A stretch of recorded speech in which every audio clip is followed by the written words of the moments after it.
because it doesn't boost your mental health. It doesn't help you have a more fulfilled life. It doesn't. So your weed is not gonna come through when your car breaks down on the side of the road. Now, you could smoke it when your car breaks down on the side of the road, but what is that really gonna do, right? So me smoking weed when my car breaks down on the side of the road is not gonna help my car get repaired. It's not gonna call AAA for me. What it's gonna do is gonna help me feel kind of good at the moment, but again, like this could be another problematic thing, because let's say I'm in a state where we can't smoke weed, right, legally, right? Now, since I'm in a state where we can't legally smoke weed, and I just decided to do it because I'm in a stressful situation and I use weed to cope. Well, now I'm in big trouble, especially if the cops are called, and if any person comes to help me from the city, right? AAA might not mind, but usually the cops are kind of involved in that situation. Well, I mean, not in all situations, but at least in the situations that I've seen, usually they're involved. But it's really different. Take that with a grain of salt, I would say. But anyway, the point I'm trying to make is that, like, it could be a detriment to what you're trying to do, right? It could be a detriment to the money, right? Go get the money, go get the money, go get the money, go get the money, go get. It could be a detriment to that whole thing. Now, moving on from there, from that tangent, let's circle back to what we were talking about. Tolerance and withdrawal. So withdrawal, being away from something, and tolerance is kind of the same. Well, in the sense that, like, okay, you get off of the drug, you're away from the drug for a while, you kind of get irritable, you go crazy, you take it out on people, etc., etc. Now, to stabilize your mental health, you might get back on the drug, but that's not really helping you kind of live a fulfilled life. And I think maybe the only social comparison to it would probably be like if you're dependent on a person, like you literally rely on this one single individual, kind of like a child or something, for your happiness or sense of direction. It's not healthy. Once you become a grown person, once you become a person that is supposed to be quote unquote independent, nobody's really independent, but you're not supposed to rely on a person as a source of your happiness, right? Now, they can make you happy. You can be happy together, but only getting happiness from this one person is just as bad, right? Well, not just as bad, but it's still bad, right? It's still not a healthy thing, right? We're not going to compare that to being addicted to weed. But anyway, moving on. Over time, you need to get the same effect, tolerance, and when you're not using, you may feel worse, irritable, anxious, can't sleep / withdrawal. That cycle can crowd out other sources of joy. Now, hidden costs of thinking and safety. Heavy use is linked with worse working memory, attention, which hits day-to-day functioning, and using then driving measurably impairs reaction time. So your reaction time is impaired as well, and so is your working memory from using marijuana. I didn't even know this, but yeah, your working memory, your attention, day-to-day functioning is impaired. I'm not going to tell you how many cases I've noticed of this, but it's very annoying, especially with my friends, man. My friends are so annoying with this shit, with this working memory / attention to day-to-day functioning bullshit. It is so annoying to watch them go about their lives like it's normal and knowing there's something fucking wrong with their memory. Sorry, I'm getting a little triggered. So anyway, we took a breath. Good breath. Good job, guys. Anyway, point is, moving back into this. Using a lot of marijuana can fuck with your working memory and attention. It could also impair your reaction time. Now, using weed to cope versus for fun is associated with higher risk of cannabis use disorder, especially with avoidant coping styles. Short-term relief can delay real problem solving. Now, there's a lot of people that they only solve their problems at the last minute when they need to solve it. Or they never solve their problem. They kind of push their problems under the table and then like the problems will get solved eventually, blah, blah, blah, bleep, bleep, bleep. Right? Now, this is a real problem for people that have avoidant coping styles. If you have an avoidant coping style, please do not take marijuana. Please do not take weed. It is the worst thing that you could possibly ever do in your life because you will avoid a void.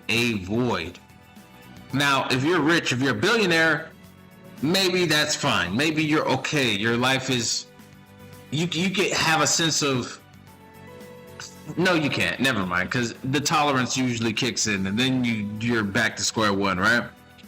But anyway, hypothetically, people with money and power and stuff like that, let's say you could just avoid your bullshit for your entire life. Good for you. Good on you. Whatever. All right, cool. Great. Love that for you.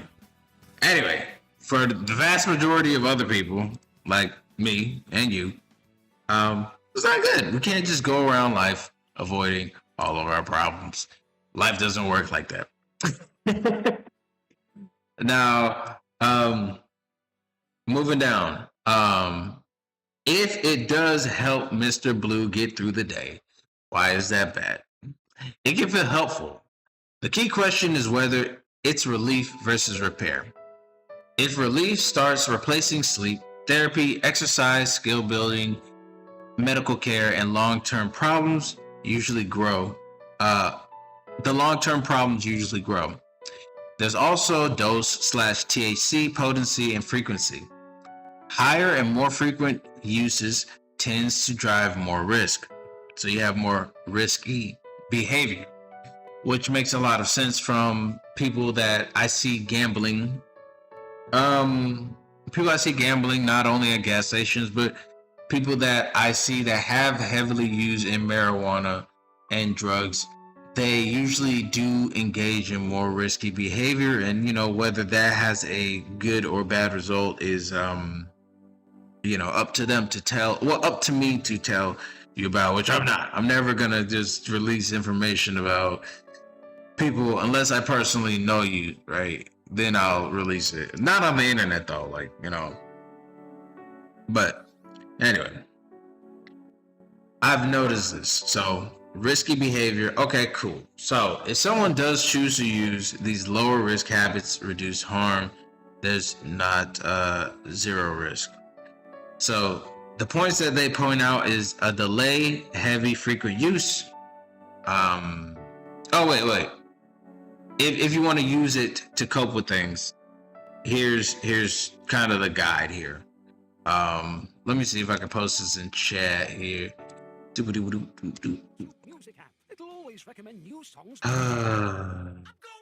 We gotta add. But anyway, over the music, I was talking about if someone does choose to use the low risk, these are the low risk habits that reduce harm. So you could delay heavy frequent use, keep it occasional, weekly or less, and that'll help you with your drug use. You could prefer lower THC or higher CBD products. Never drive or do safety sensitive tasks while high. You could avoid starting young. Of course, I already told you about the whole young thing and the risk of psychosis, right? Getting screened for psychosis it helps too. Watch for red flags. Needing more. Failed cut downs, missed obligations, and withdrawals. So yeah, you could just do that. But with that being said, let's try a different drug. Okay, let's try a different drug. So marijuana didn't work out, right? So let's try cough. No. Actually, we could go further with this. I think we should go a little bit further. So what if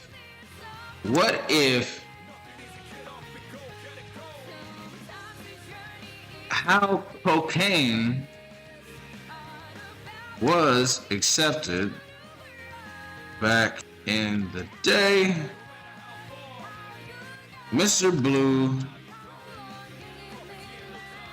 lived in a world where weed was accepted the same way and advertised, which it is advertised in certain places, but advertised. Why don't we use this as currency?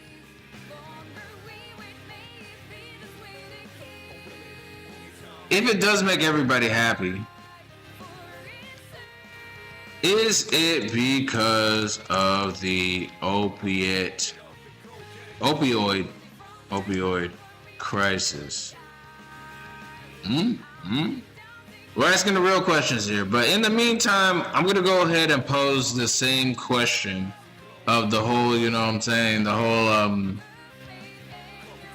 issue that Mr. Blue's having to another source. So we're gonna ask another professional what they think about Mr. Blue's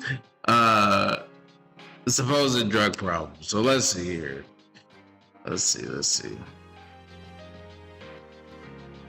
So, an insightful question that touches on the complex nature of addiction and well-being. While Mr. Blue may feel happy and the drug may temporarily help him cope, addiction is generally seen as a bad thing because it brings significant negative consequences that often outweigh the short-term benefits and can ultimately undermine true long-term happiness and well-being. So basically, drugs are bad because drugs aren't bad. Prescriptions aren't bad. Unless they're untested. There's always exceptions to that. But look, the point is, drugs are bad unless, right, they're prescripted for a very specific reason. Now, addiction is bad in every case. Being addicted to something. And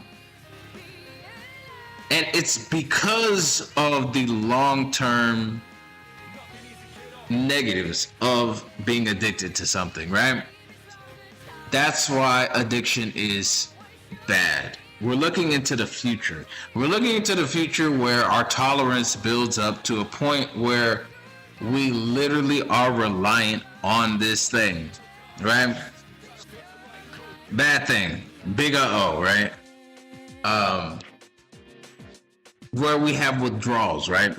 Where we're dependent on this, right? For our happiness to cope with certain situations, right?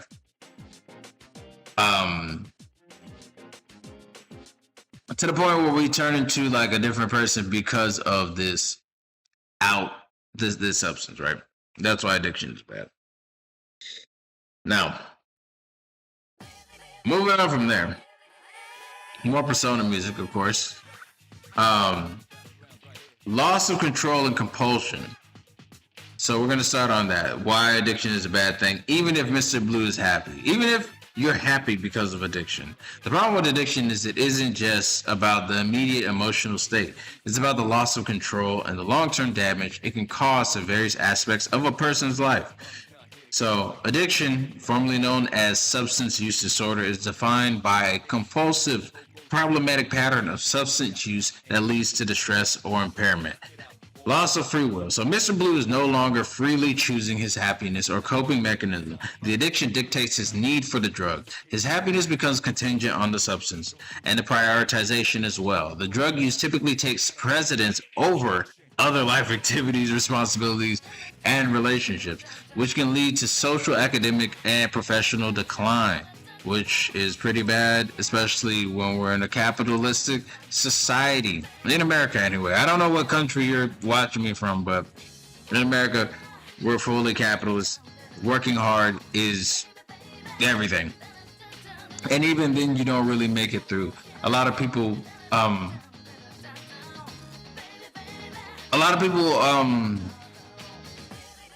don't know a good way to put it, but they like latch on to you and they kind of suck out all your juices. You know what I'm saying? They suck your juices out when they see that you're very reliable, right? Negative physical and mental health consequences. The happy feeling can mask serious underlying health risks that develop over time. So, physical health risk for cannabis, in this case, long-term use, especially smoking, is associated with respiratory issues like chronic bronchitis, a persistent cough, and lung infections. Cognitive impairment, we've already talked about the memory, attention, and cognitive function issues, which can negatively affect your day-to-day life, work, school performance. Mental health risk, while it may initially relieve anxiety or depression, heavy long-term cannabis use is associated with an increased risk of developing or worsening mental health disorders like depression, anxiety, and in general predisposed individuals, psychosis or schizophrenia. So that's not really fucking good. Oh my God, I know so many people that are relying on this because they have depression, anxiety, psychosis, and schizophrenia, which is just very alarming to me that there's been studies on that. Now, moving past all that, we've already kind of been through all this masking and preventing true coping, avoidance, resolution, depending intolerance, impact, life functioning, relationships, reduce motivation, financial and legal issues that they could possibly get into, and relationship conflicts. So what we're going to do is we're going to go back to the question I propose next. Cocaine. No, not like cocaine. Sorry.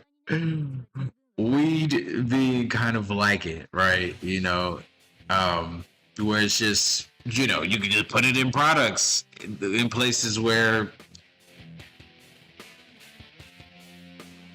it's like healthy for you, right? Like cocaine was advertised as, right? In the late 1800s or early 1900s, cocaine and other drugs were widely sold and even advertised in tonics. Then, back in 1906, the Pure Food and Drug Act forced truthful labeling. And the 1914 Harrison Narcotics Tax Act clamped down on cocaine distribution. That's why the anything goes ad era ended, and why you probably shouldn't use weed as currency, as I'm kind of seeing right now, is basically